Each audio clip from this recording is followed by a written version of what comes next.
And in any case, the chairman of the audit committee is very, very sensitive on reviewing the compliance certificate which is getting placed before the audit committee. They want a confirmation from the CEO and the compliance officer and the chief risk officer that this is not a tick box type of a thing.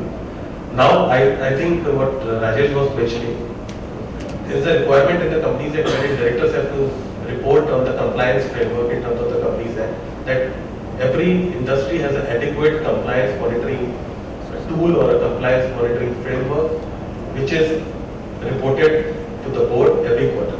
So that has a cultural shift.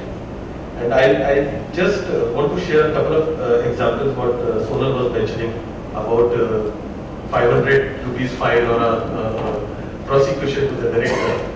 So there was one incident where there was a very small, you can say, procedural inadvertent error by the Shops and Establishment, under the Shops and Establishment Act of one of my previous companies.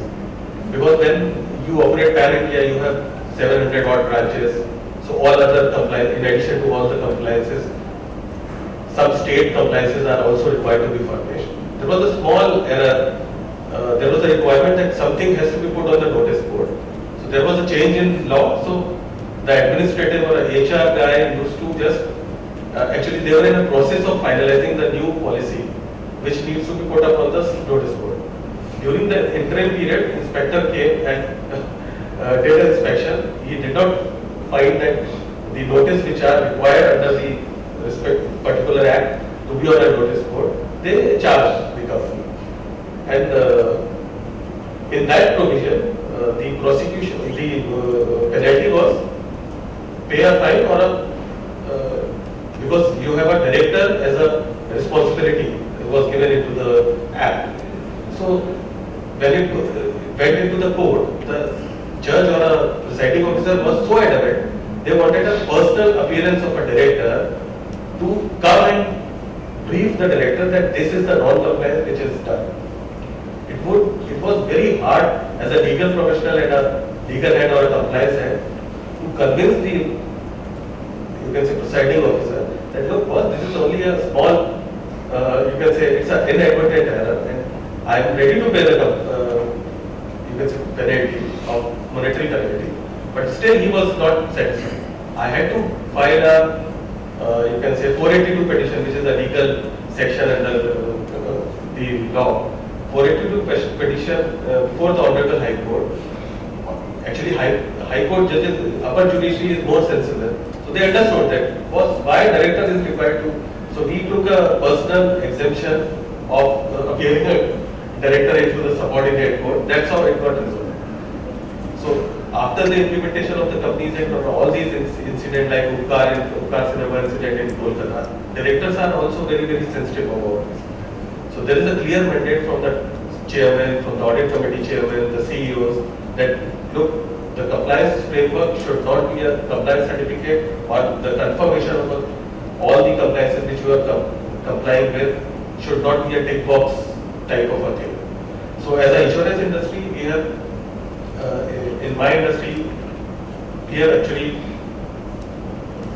for a compliance framework or part of things, we had this thing, compliance manual, compliance framework and a tool.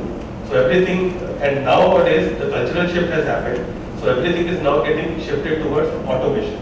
So we have a tool which has a, you can say, if you want to place a certificate before the audit committee, there is a tool which has a workflow system. Every function head has to certify based on the confirmation, which is a checklist provided by the compliance team. They need to confirm. Once that has levels. So once CFO has confirmed, then it will go to the CFO, and a joint certificate will be, you can say, generated, and that would be signed jointly by the chief risk officer, chief compliance officer, and a company secretary. Then it will be placed before the audit committee. So that's the point I want to make in terms of the cultural shift and the importance of the compliance. Thank you, Ashish. In fact, the point you made about the previous organization. So the cost of going to the High Court and the spend you must have done for lawyers would have been significantly more than the penalty. Yes. So again, learning from mistakes, the point you made, Avi, it's very important to be proactive rather than learn from mistakes. Okay. So now, so we have an understanding in terms of what it takes to set up a governance structure. Sonal, you mentioned the case of an IT company with a single location may have 2,000 line items of compliance. And I did remember reading somewhere in the press that there are 2,200 acts and regulations across India. And I remember very clearly that it covered from Jammu Kashmir to Tamil Nadu and Kerala. It didn't cover the northeast. So if you put all together, probably we would find it very easily. And in such a scenario, how does one understand what are the, whether we are actually aware of which compliances are going to be applicable to us? That's one aspect. In fact, a small example which I would like to just narrate to our colleagues here. Many of us have cars which are given to us by our offices, so it's a company-owned car. And if you ever make the mistake of in your organization of having the driver's salary being reimbursed as part of the CTC, you are making your company, your organization as a principal employer. Which means that in case you don't give your driver the overtime slab of 300 times, three times normal wages, the working hours, provident fund, ESIC, your principal employer will get into trouble. So just imagine, I mean, so there are 2,200 such acts, and we don't know the final aspects and nuances of each of these acts. So that brings in a huge challenge by itself. Now, Ashish, let's come back to you. You said you have 700 offices across the country, and so they pretty much will be covering every state in the country. Now, how do you know what's happening in terms of whether the coverage is there? So in terms of our industry, actually, compliance is being monitored centrally, and we take help of specialists. So in terms of managing state laws, we have appointed outsourced agencies, which actually the monitoring and the compliance and relationship building is being done by them, with under supervision by the central team. So in all the 700 odd branches, whatever labor law compliances, shops and establishment is being monitored by them. All the IIDA related compliances, companies act compliances are being managed by us within the internet. And there is a reporting mechanism. So because in any case we have to report all the compliances on a quarterly basis to the audit committee to actually take care of all these compliance requirements. We have set up a compliance, you can say a committee, internal committee of the executives who meets monthly. So every month we have a internal, we call it control committee. So it's a control committee for risk, compliance, and you can say internal audit teams. So they come out with their observation, their compliance. If there is some issues came in between, so they come up, gap analysis, review mechanism, audits. So we perform periodic audits. All the branches have been audited by the internal auditors over and above the regular outsource agency which are managing. So that's the mechanism we follow. And I think in your case, you would also pretty much cover all the states in the country, and you would have your resources practically across all the cities as well. So how do you get a sense of what's happening? I mean, how do you control what's happening? How do you know you're being compliant? I think it's something that I think it keeps all of us awake at night.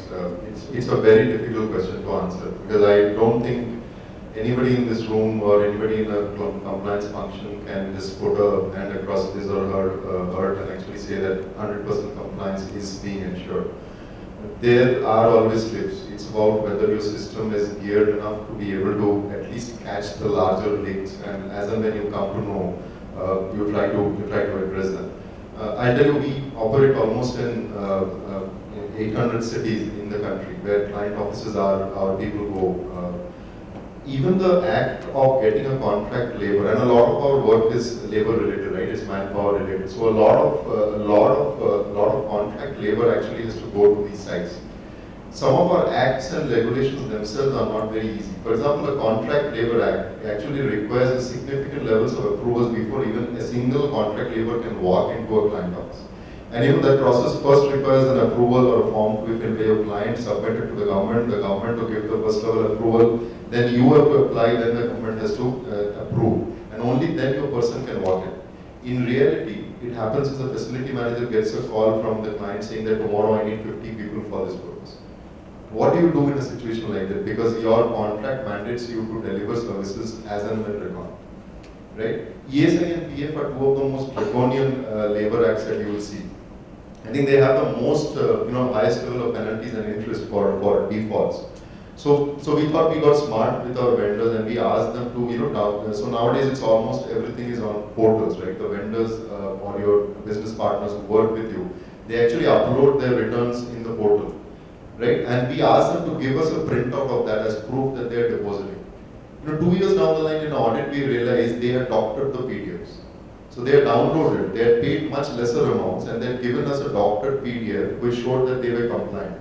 And the inspector catches you and you as a principal employer have to then pay the entire principal, the interest. Because the vendor partner you're working with is no longer there.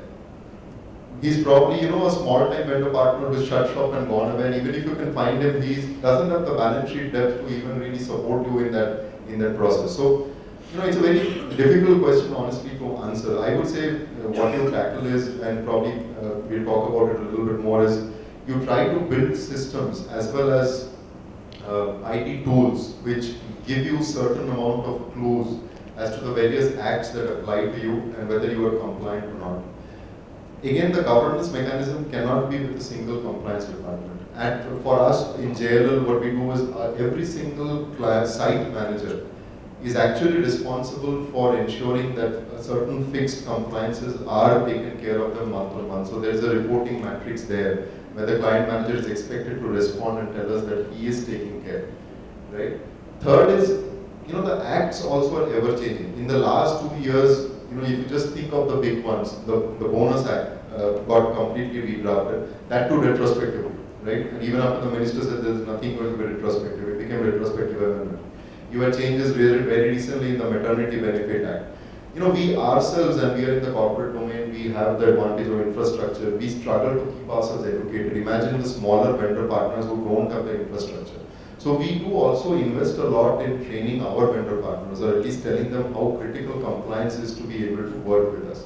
And as much as you bake in an agreement with a vendor partner that the cost of compliance is on you, interest I'll recover, it's not going to happen.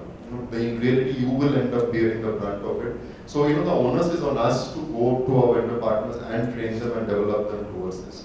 I would say, these two are the critical aspects that we try to constantly stay updated on. But honestly, it's one area where you can never really rest easy.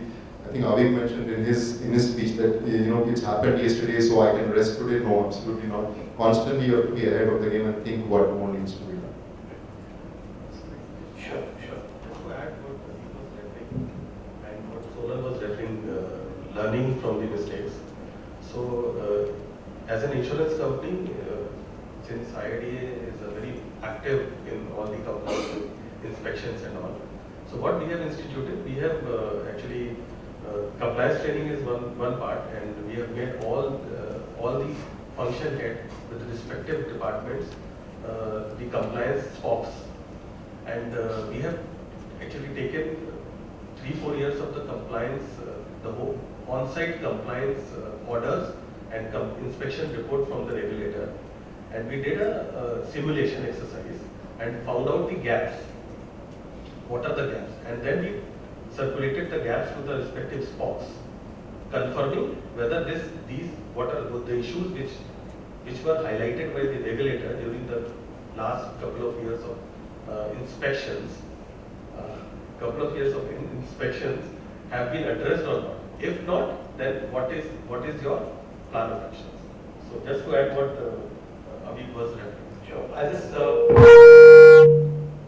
continue. So now we saw the shops and establishment issue.